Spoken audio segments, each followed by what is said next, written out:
뉴스를 보기 시작합니다. 네, 오늘은 폭풍 해일 해안 침수 예상도를 적극적으로 활용해야 한다는 기사부터 살펴보겠습니다. 중앙일보입니다.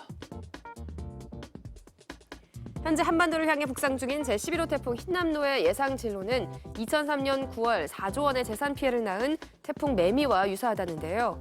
당시 피해 사례를 짚어보고 미리 대비한다면 큰 피해를 예방할 수 있습니다. 대표적으로 국립해양조사원에서 작성한 폭풍해일 해안 침수 예상도가 있는데요. 50년, 100년, 150년, 200년 빈도의 해일이 발생했을 때 각각 예상되는 침수 범위와 침수 수심, 해일 높이, 대피 경로 등을 담았고요. 2009년부터 2020년까지 전국 연안을 179구역으로 나눠 지도를 작성해 해당 지자체에 전달했다고 합니다. 부산시의 경우 이런 침수 예상 지도를 활용해 시청 홈페이지에서 시민들에게 해안 침수 예상 지역 등을 알려주고 있는데요. 하지만 침수 예상 지도의 존재나 활용 방안을 모르는 지자체도 많다고 신문은 지적했습니다. 다음은 경향신문입니다.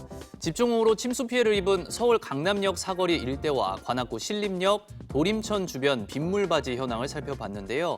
대로변의 빗물바지는 태풍 대비로 잘 정비된 반면 음식점과 술집 등이 밀접한 이면도로의 빗물바지 상당수가 제 기능을 하지 못하는 것으로 드러났다는 기사입니다.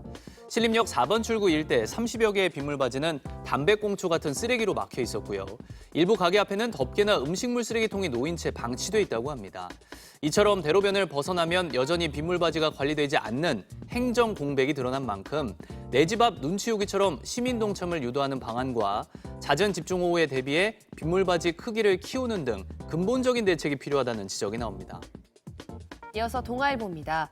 전세 수요가 줄어들고 전세값 하락이 계속되면서 집주인이 전세 기간이 끝나도 세입자에게 보증금을 돌려주지 못하는 이른바 역전세난 우려가 커지고 있습니다. 실제로 주택도시보증공사에 따르면 전세 계약이 만료된 뒤 집주인이 세입자에게 보증금을 돌려주지 않는 사고 액수는 올해 7월 872억 원으로 역대 최대치인데요. 이런 상황은 주로 여유 자금이 없는 갭 투자자를 중심으로 나타나고 있다고 합니다. 세입자를 구하기 어려워지면서 집주인이 계약 기간을 8년으로 설정한 경우도 등장했다는데요. 기준금리 인상으로 전세대출 이자가 급등하면서 전세의 월세화가 빠른 속도로 이뤄진 영향이 크다는 분석입니다. 하반기 기준금리 추가 인상이 예상되는 만큼 이 같은 현상이 지속될 것이란 전망이 나온다고 신문은 전했습니다.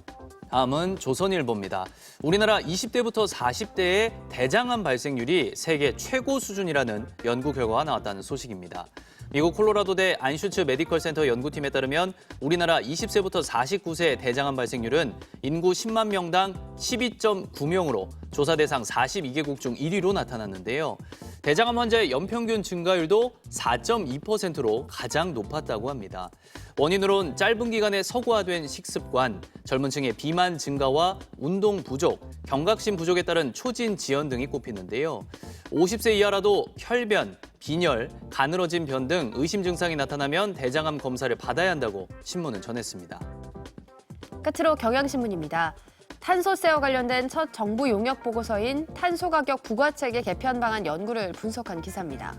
연구진은 탄소의 사회적 비용을 1톤당 55,400원으로 산정했는데요.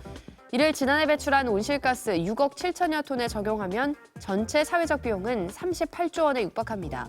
신문은 탄소세 도입이 절실한 이유라고 지적했는데요. 탄소 가격을 적절히 산정해 기업 등에 부과하면 탄소 배출로 인해 생길 수 있는 사회, 경제적 비용을 생산 비용에 반영할 수 있다는 겁니다. 연구진은 보고서에서 발전이나 산업 부문에는 기존의 배출권 거래제 강화를, 수송 건물 분야에는 탄소세 신규 도입을 제안했습니다. 지금까지 뉴스 열어보겠습니다.